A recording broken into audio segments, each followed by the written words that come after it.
Well, thank you for joining me today for Bible study. So today's study is about the book of Ecclesiastes. I think you'll find as we read that the book is extremely relevant, just as it has always been. I decided to call it Pointless, a study of Ecclesiastes, and you'll soon will realize why. Let's begin with our introduction. Now, hopefully you didn't cheat and look at my chart before sitting down. But what I would like you to do is name as many Aztec rulers as possible. Extra credit if you can name more than 2. So I'll give you a moment to think about that.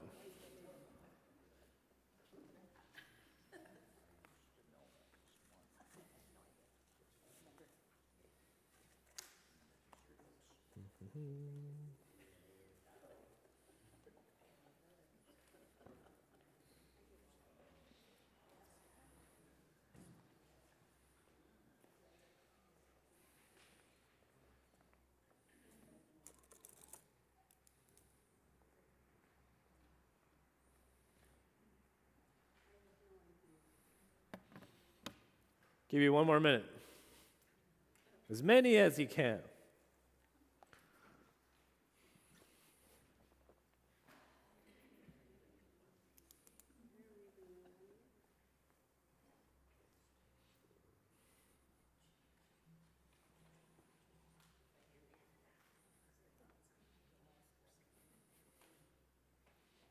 Of course, you can't Google it. I would be cheating. Well, it's implied in the question. So I will not call on Dean. He's not get the extra credit. There's 4 and it says 11 more, so I'm guessing 15. Yeah, there's several, you know. All right, 5, 4, 3, 2, 1. All right, so what do we got? Montezuma, good. Who else? Quetzalcoatl. It's close. That's the name of a god, but not a ruler. Although he may have been modeled after a real person. Yeah, no, that's impressive. Anyone else? We just got Moctezuma. Yep, the second. Good. Yep, there's Moctezuma the first, Moctezuma the second. The very last ruler was Cuauhtemoc. But, boy, you guys, I must say, I'm a little bit disappointed, Atonement. You guys can't name more than 2 Aztec rulers? You're telling me that the most powerful pre-Columbian empire, and you can't name more than 2? Why? Yeah. These guys have no bearing on your life. Who cares? Right? Except for the revenge aspect. Exactly, except for the revenge. The ride at Universal Studios. But yeah, isn't that sad? These men who were extremely powerful led a vicious empire that conquered many other tribes in Central America. You guys don't remember them. They're forgotten. Nobody cares. All the work they put in, pointless. Right? All the labor that they had, pointless, right? It's like chasing after wind. Chasing after something that cannot be grasped. Honor, glory, fame, recognition. It passes away. It's like trying to grasp vapor or breath. You ever been outside when it's cold and you see your breath come out? As soon as you see it, it's gone. Imagine trying to grab that vapor, that breath. That's what the word hebel means on your worksheet. It's a Hebrew word. Hebel means vapor or breath. So as we go through Ecclesiastes, you're going to see this reoccurring phrase. Everything is vanity. Everything is pointless. That's an English translation of saying everything is vapor. Everything is breath. Everything is meaningless. That's what it means.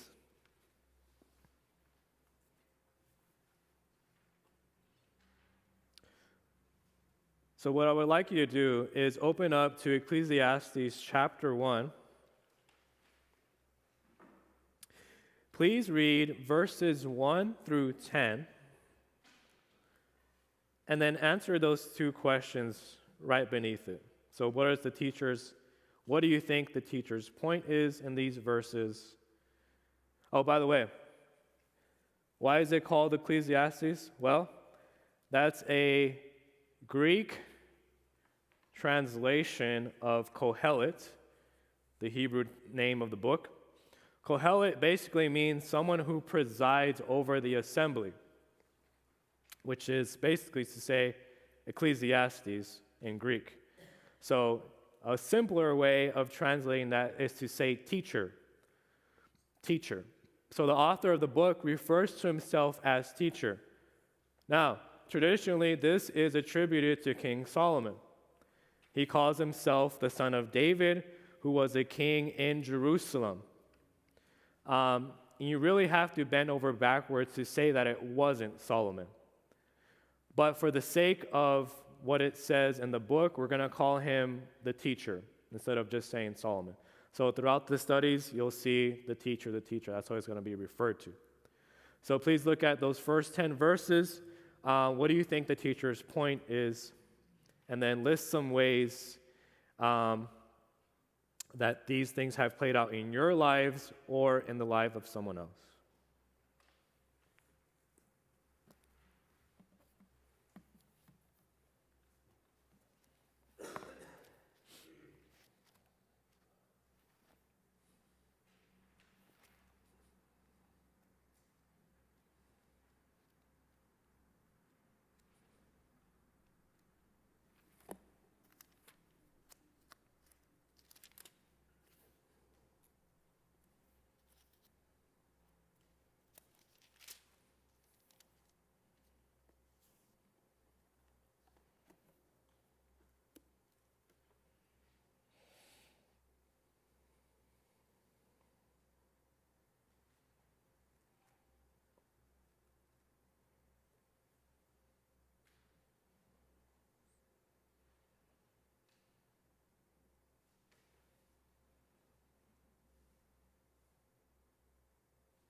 Raise your hand if you would like more time on these first two questions. Okay.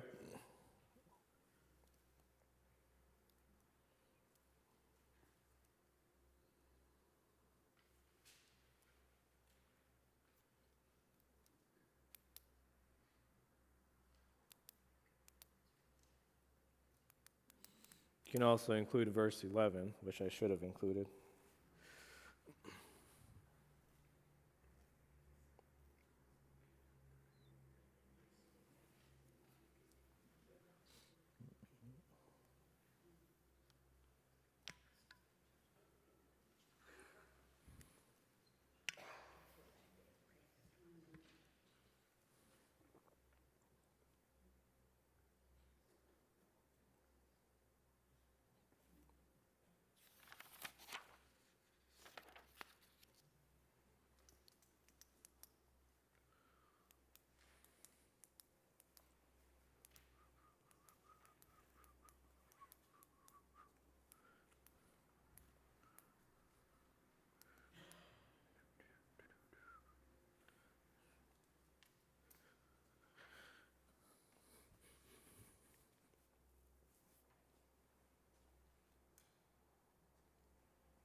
So, what is the teacher's point in these first 11-ish verses?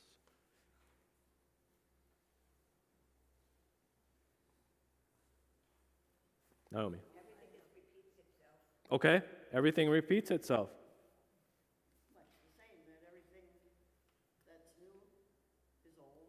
Mm. Everything old is new. Mm. And an example would be clothing style. Okay. Or some seeds that were old are coming back again Mm-hmm. in the garden. Okay. Interesting. Yeah, clothing styles. Flowers, flower seeds. Yeah, seeds that were gone and now they come back as a new plant. Yeah. But it all doesn't last. Yeah. That's what I'm getting out of this. It doesn't last. Yeah, nothing less, huh? Yeah. Tom? The natural world especially is cyclical. Every aspect of nature is cyclical. Yeah. Runs in cycles. Some of the cycles might be hundreds of years long, but where we are on that cycle is what we see, but it's going to change. It's going to come Yeah. back and then eventually repeat, as somebody said. Yeah, life's indeed cyclical. Yesterday I was watching highlights of the robotic expo in Japan. So these are new technologies, like a convention for new technologies. And they had all sorts of interesting things, new kinds of robots, androids, artificial intelligence. They had like this, it was like a, it's an alternative to off-roading four-wheeler, but it's like a robotic horse, essentially, that can cross any terrain. Kind of looks like a goat, like riding a goat, but like a mechanical goat. And it's really interesting. You can take it camping with you, and it's just, it's really, really, it looks really cool. But with any new invention, there's always good things, and then there's always some way for people to abuse it. And that's never going to change, no matter what the new invention is, right? Or it'll malfunction in some way. I just thought it was really interesting. But yeah, you're right. So what are some ways that, that these things have played out either in your life or the life of someone else? Is anyone willing to share? Yes. Well, I inherited a lot of pictures from my grandmother and great-grandmother, Okay. and I know both of those faces and a few of my grandmother's friends in these old pictures. Yeah. But the rest of it is like, what is this? Where is this? Yeah. And just imagine whoever took that picture, it was important to them, right? They knew exactly who those people were and where they were. Anyone else? Yes, Steve. Is so more meaningful to me as I get older.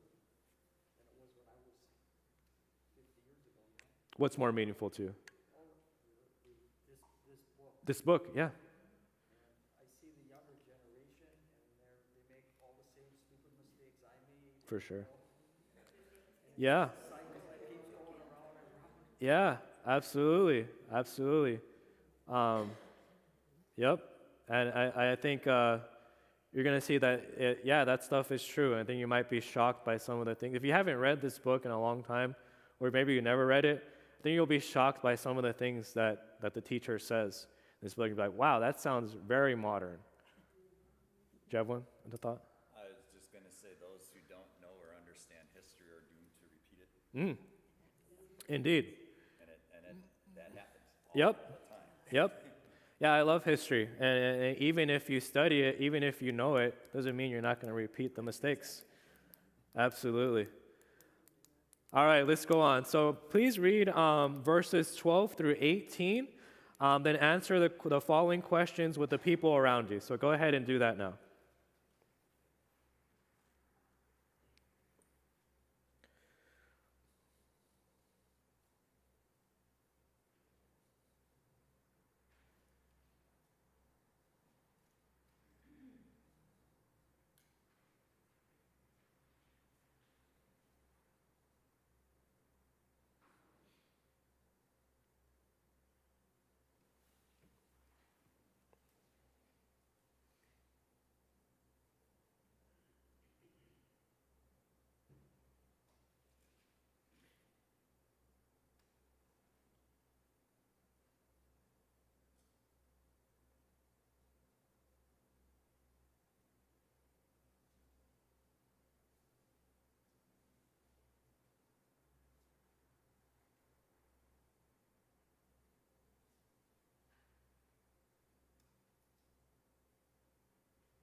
Feel free to talk amongst yourselves and make noise.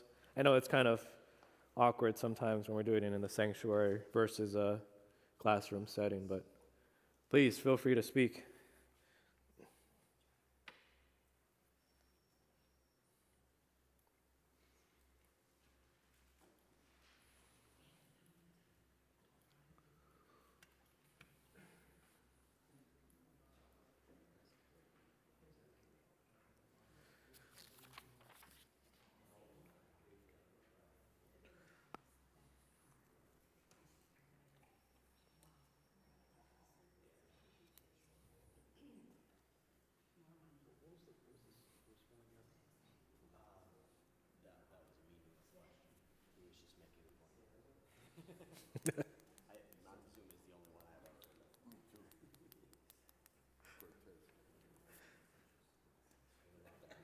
Kind of, yeah. Yeah, exactly. How you doing, Willie? Doing okay? Oh, do you need me to, I'll get you one. I'll get you one. Big one? Okay.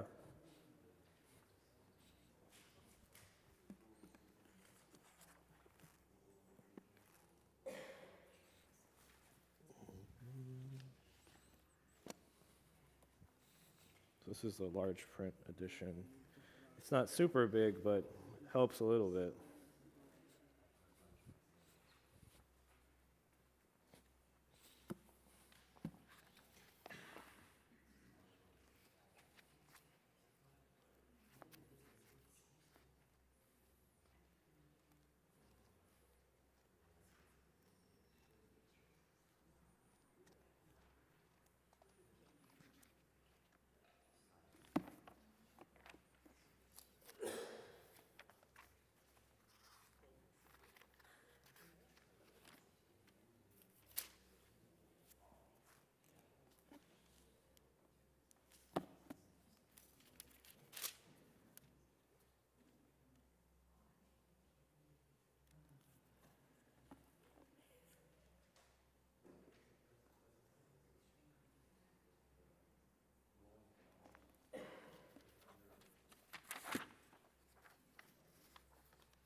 Looks like mostly everyone's ready.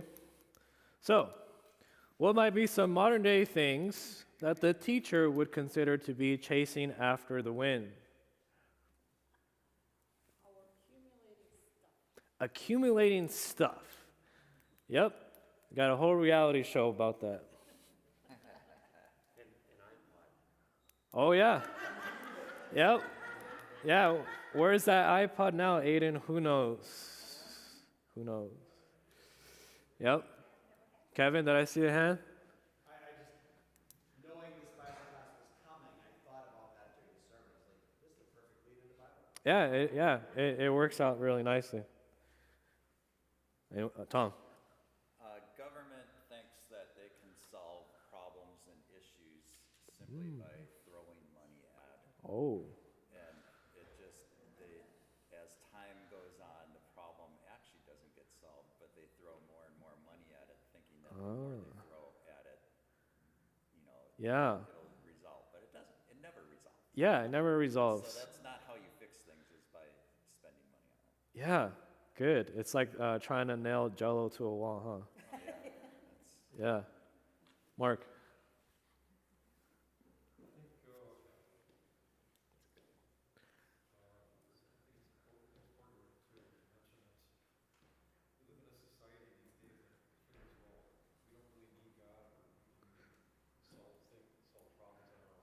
Yeah.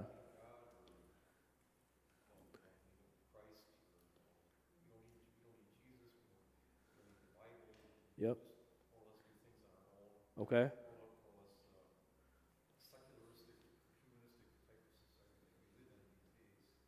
Yep. Yeah, absolutely. Yeah. Hand in hand with that goes the fame that goes with the fortune. Ah. And they want to have their name be known. Yeah. And like your first question today, who? Yeah. Exactly. Sometimes, when you ask little kids nowadays, what do you want to do when you grow up? They want to be a YouTuber, right? Or influencer. It's like, And I've had kids where, and by kids I mean 20-somethings, oh, sure. that are, you're watching what on TV? And they have Watching someone unbox an iPod. Yeah. I've always wondered why I would want a complete set of bobbleheads of the Milwaukee Brewers. Yeah. I don't want them. Just walk into that bobblehead store museum that we have and just be like, this store is meaningless. Good. How about for verse 15? Did you come up with a way of paraphrasing verse 15 and maybe give an example of it? Yeah.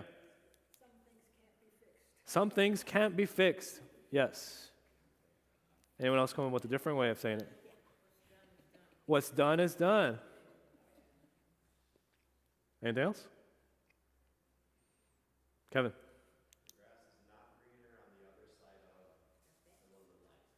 Okay, yeah.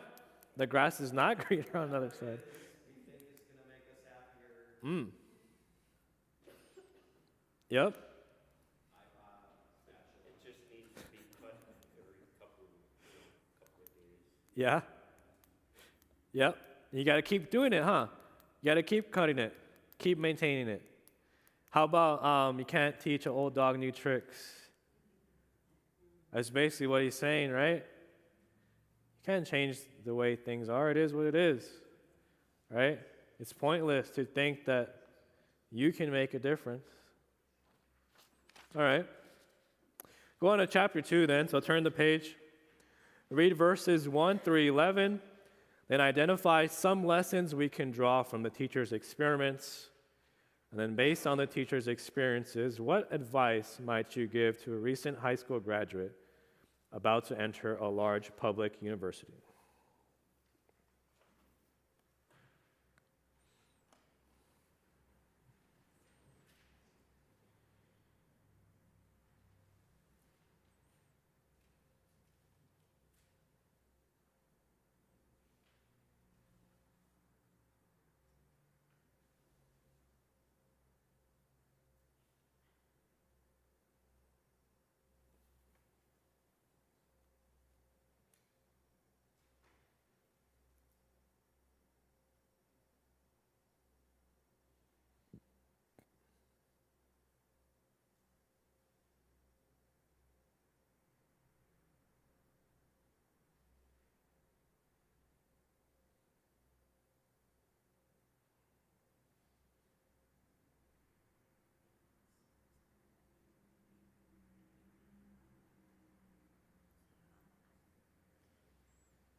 How do you like that second question?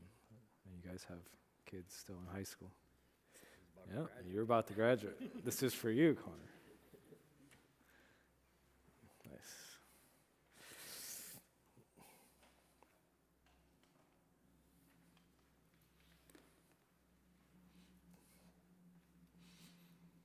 All right, looks like most of you have answers. So, identify some lessons that we can draw from the teacher's experiments. Everybody's personal achievements are meaningless, I think, unless you have God in your life. Otherwise, what does it matter? Okay? Personal achievements are meaningless, Joyce says, unless you have God in your life. He who dies with the most toys still dies. Say it again. He who dies with the most toys still has the most toys still dies. Yeah, he who dies with the most toys still dies. He who dies with the most iPods. Sorry, I'm going to keep going with this. And yes, exactly. Yeah, whether you have little or much, both are going to die. Kevin, did I see a hand or just scratching your nose? Your eye, okay. Marcia. Since I retired, I ended up reflecting because all of a sudden you look around and you got all the stuff you did, and then you just say, what was this for? Oh, now you want me to downsize? And all of a sudden, everything starts to look meaningless. Yeah. Yeah. She's in retirement now and she realized, what was all this for? You should really work on getting your doctorate because, why? Yeah. Sure. I got my doctorate. What do I do with it now? Yeah. No place needs people with a doctorate in art history. Yeah. No, good example. Yeah. Yep. Kevin, do you have one? We can go to the second one if you want. So based on the teacher's experiences, what advice might you give to a recent high school graduate about to enter a public university?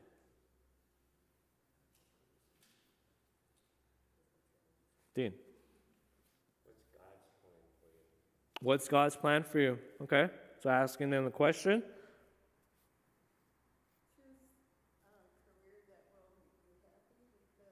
Your work is the only thing, it's going to make you happy while you're working and you not feel like you're just wasting your time. Okay. Just collecting them. Okay. Choose a career that makes them happy.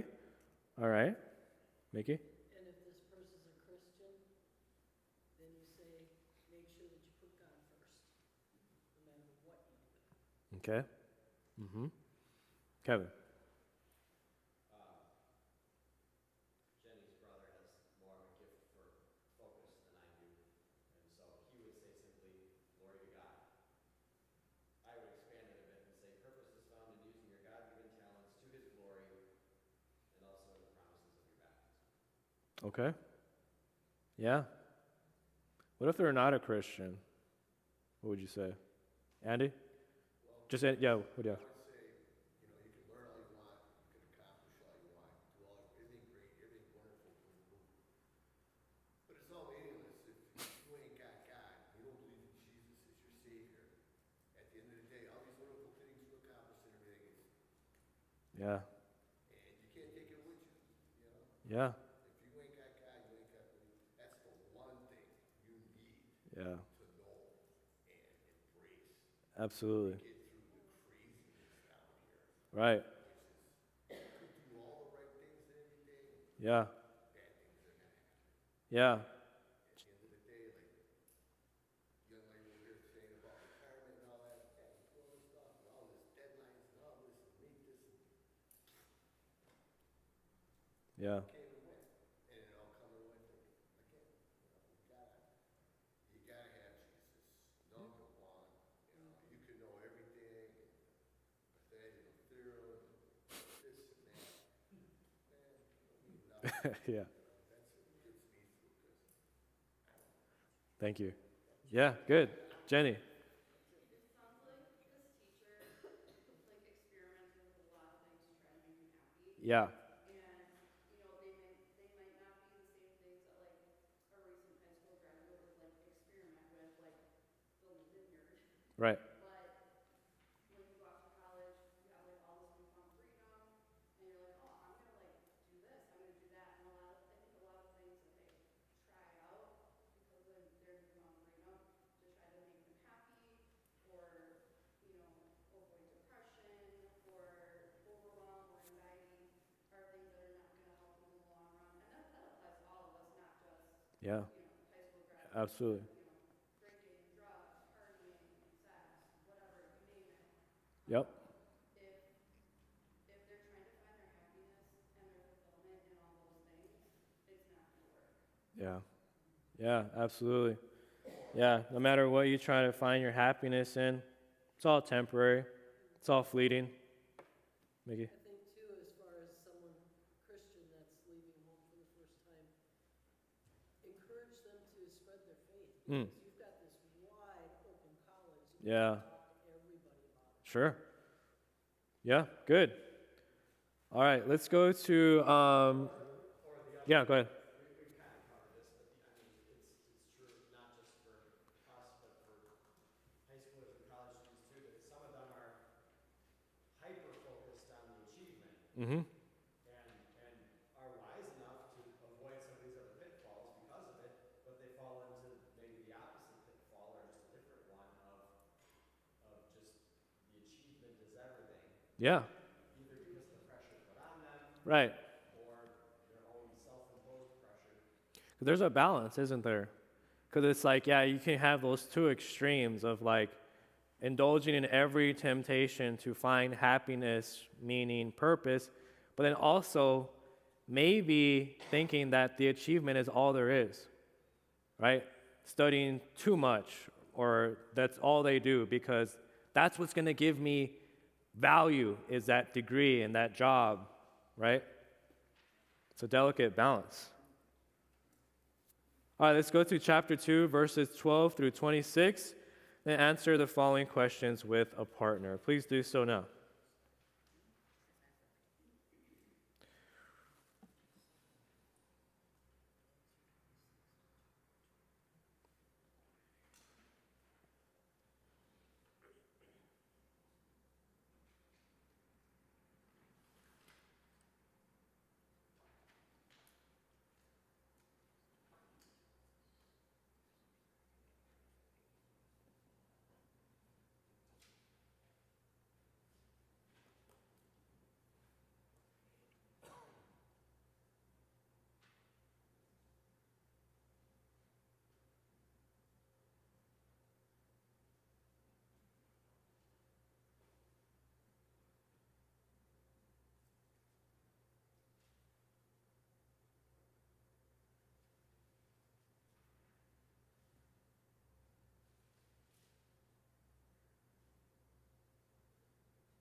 Raise your hand if you would like more time. All right. So, do you agree with the teacher's conclusions? Yeah? Okay. See mostly agreement. Good. Share how verse 23 has occurred in your own life or how you imagine it could happen in the life of a believer.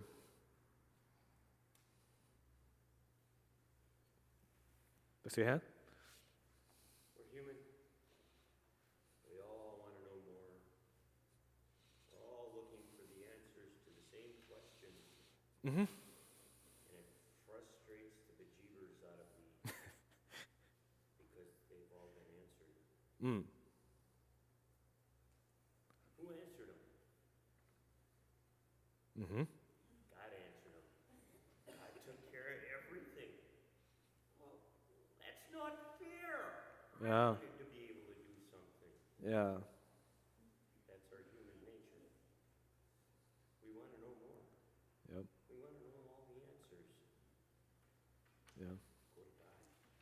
Mickey. And just to follow up with that, even when you go to God, he doesn't always say right away or show you right away what's going to happen. You can lay awake all night. I'll never forget when I was doing public ministry and it got too big for me to handle by myself. And I kept praying for somebody to come alongside that could actually direct the kids and got along with the kids, and it just drove me nuts for about a week. Mm-hmm. And one day I finally said, come on, God, please. Yeah. And the next day I was talking to a friend of ours, and Jimmy says, well, I can do that for you. Nice. Okay. I see a hand over here. Yes. I think no matter what happens in our life, I mean, our lives aren't perfect. And we worry about things. Yeah. And worry gets us nowhere. Yeah. I mean, if we pray, that's the only thing we can do. Mm-hmm. Yeah, I think we all have the temptation to worry about all sorts of stuff. Worry about the kids, you worry about Yeah. if you're going to have money to pay the bills, and you worry about stuff that Yeah. can't really help it. Exactly. It's not getting us anywhere. Absolutely. Yes, sir. Andy. Yeah, I catch myself too. I worry about stuff, and I'll be like, yo, wait a minute, stop. Yeah. God's got me this far. He's got me through this. It's like, Yep. count us down. Yeah. It's like God's right there. Yep. And I forget that he's right there. Sometimes I'll like a fool will say something and then I turn around and God's looking for me. Right here. Yeah. Right. You know, always, Yeah. I catch myself worrying. It's like, it's got this daily bread. You gotta move forward. It's got you. And ultimately, man, he's getting that room ready for me.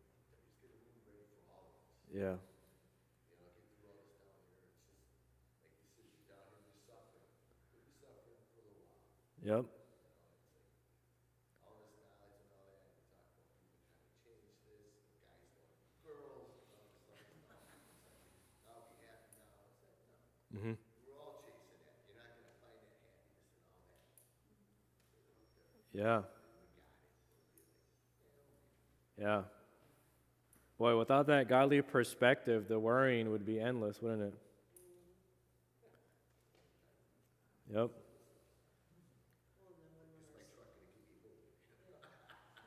Yep. where sin self gets involved, face it, God's timing is always perfect, ours isn't. And we want it now. Yep. God's will. Yeah. God's will, it ain't my will. It was my will, the Brewers would be in the World Series. Every third clock, you heard it. Yep. God's will can actually be the most dangerous prayer you ever pray. It can put you way out of your comfort zone real fast. Oh yeah.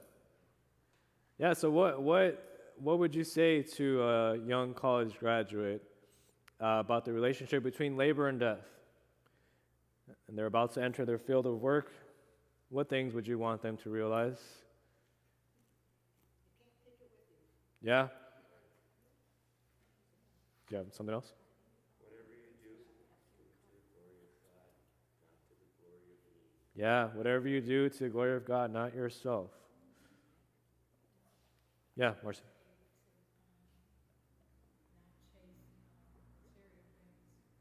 Yeah.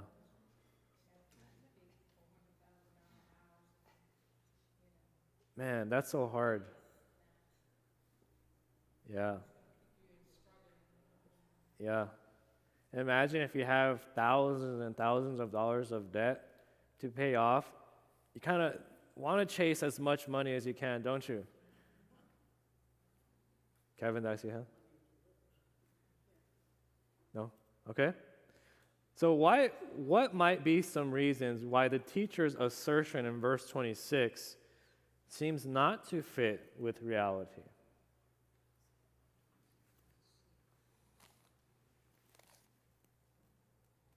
Dean? We're talking about Paul.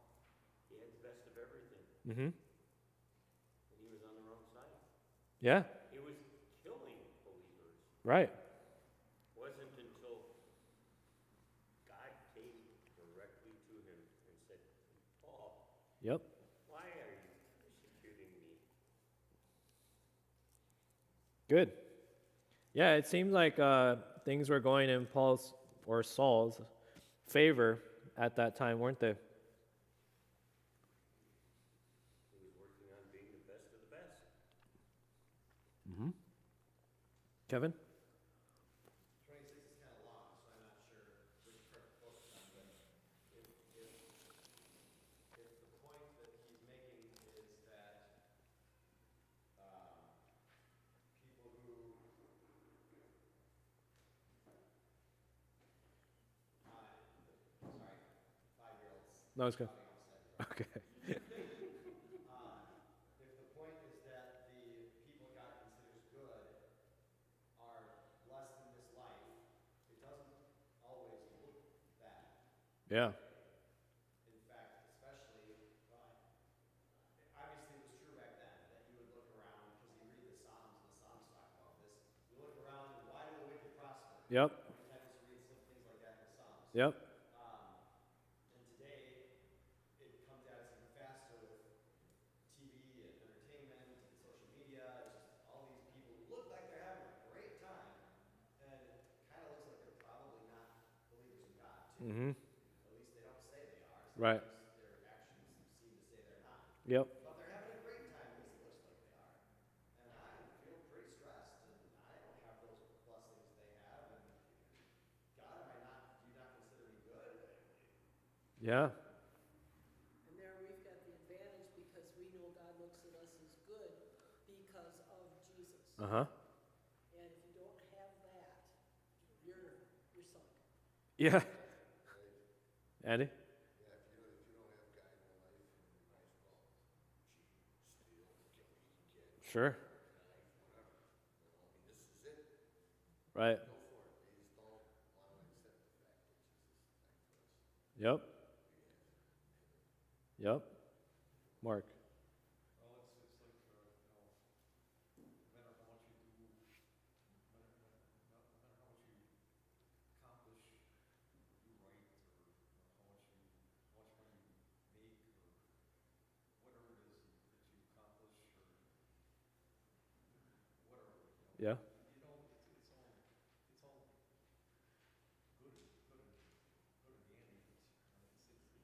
all amounts to nothing, without Jesus. Yeah.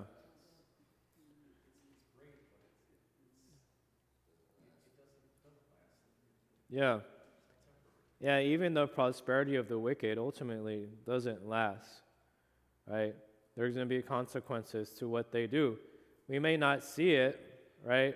We may not see it right away, but there will be consequences. And there's that last line, that's all vapor too. Yeah, Even though we're enjoying what God's given us. And that's because we have something better in heaven. absolutely. Yep. We know that this earth will pass away, won't it? Yeah. Let's go down to the very last question. So there's a quote there from Luther on notes on Ecclesiastes. So read that and then respond to that question below.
What happened? Oh, sorry.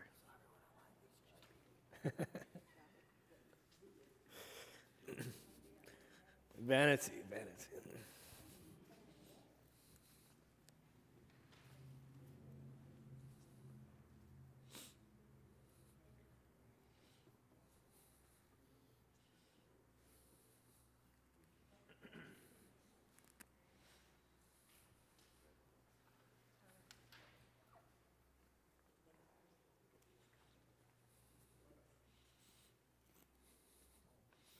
All right, so Luther says, in short, the pious truly possess the whole world because they enjoy it with happiness and tranquility.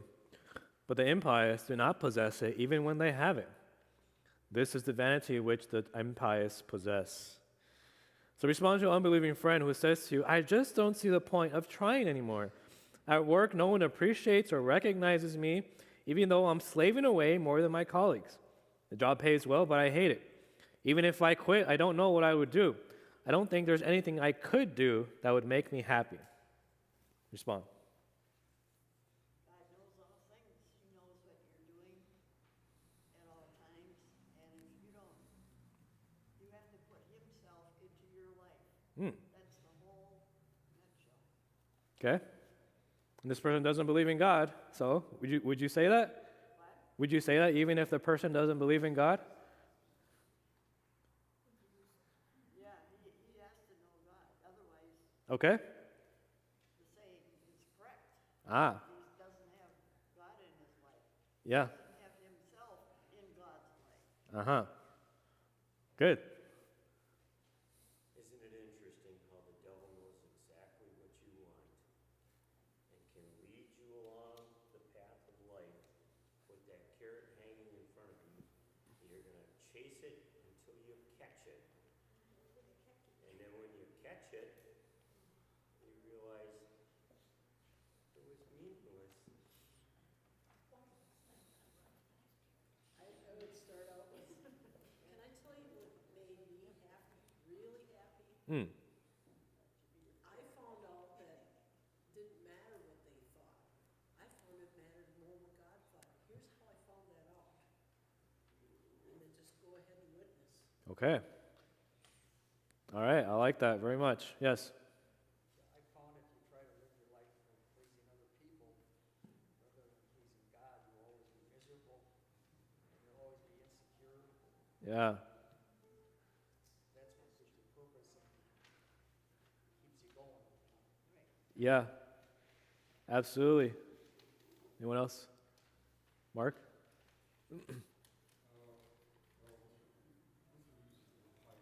Mm-hmm. Yeah, yeah. The pious, as Luther says, believers in Christ, consider this like as a blessing. Yeah. Everything is a blessing from God, whereas the impious or people who aren't Christian, who aren't believers, who don't care about spiritual matters, only consider this life as a vicious cycle, continuous vicious cycle, or it's like Yep. chasing that carrot. Mm-hmm. Catch it, only to find out that it's just a meaningless thing anyway, Yeah. Yep. You come to find that the carrot tastes bad. Yep. Yep. What else? Anything else? Yeah. I mean, yeah. I think happiness comes from enjoying God's blessings and being thankful for them. Mm-hmm. But in order to do that, you have to recognize that it is God that's giving them. Yeah. Yeah, because I mean, I would agree with this friend, right? Ultimately, yeah, you're not going to find happiness in what you're doing. Right? Let me tell you about Jesus. Right? People talk about, what do you want to be? I just want to be happy. Okay, but guess what? Life's going to throw stuff at you and you're not going to be happy. Yeah. There's going to be times where, yeah, you're going to be depressed. Still going to be depressed with what you're going through. Yeah. You're not going to have happiness all the time. Yeah, Like Pastor Tom mentioned, you can always have joy. absolutely. At the end of it all, Yeah, it's heaven, man. exactly. We got Jesus. God's looking down at us and he sees perfection through Jesus' blood. Yeah, That's some pretty strong blood. He's looking down and yeah, saying, me? He sees perfection? yep, Really? And yeah, so yep, joy is there. yep. Sustained joy. You know, Yeah, yeah. You may not be happy every day, huh? But you have that sustained joy, yeah. and that, And even when the bad stuff happens, yeah, I'm still thanking God. right. A lot of times, it's all Yeah, it's like stuff is going down. right. I'm glad it did. That's like one of the things that kind of ticks me off during Christmas time is you hear secular people say like, Christmas is about being with your family, enjoying time with your family, because that's going to bring you happiness. Like, no, the Christmas is not about that, right? Yeah, maybe you don't like your family. I don't know, but ultimately that's not what's going to make you happy. What's going to make you happy is that Jesus came to live and die for you. That's the message of Christmas. You know what I mean? Yeah. We had a foster granddaughter that lived with my daughter from the time she was 13. And the first Christmas she spent with us, they came to church at our church. She turned around after church and she said, I never knew God did that for me. Yeah. I used to be Catholic, so we were Catholic until I was 9 years old. I knew the Trinity. I knew that Jesus was the Son of God, that he is God, but I did not know why Jesus came to earth. The gospel was that clouded in the Catholic Church. Just imagine. Yeah, thank you all for sharing. Let's close with prayer. Thank you, Lord Jesus, for this time together to study your wisdom in the book of Ecclesiastes. Thank you that our life ultimately is not hevel, is not vapor, because you died for us and gave us new life. Lord, let us look forward to that new life every day of our life. Amen. Thank you all. Please join me there'll be 3 more lessons on Ecclesiastes.